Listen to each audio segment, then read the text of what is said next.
দেখো এতক্ষণের পরিবেশ, প্রচন্ড জলের স্রোত এখানে।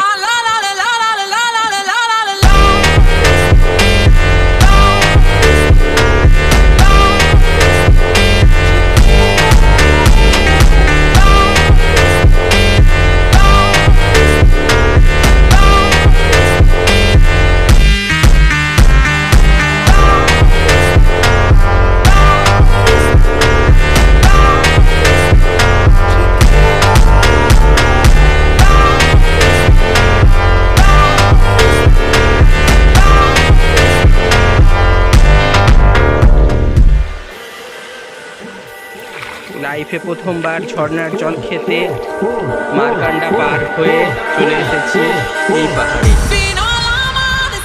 ঝর্ণা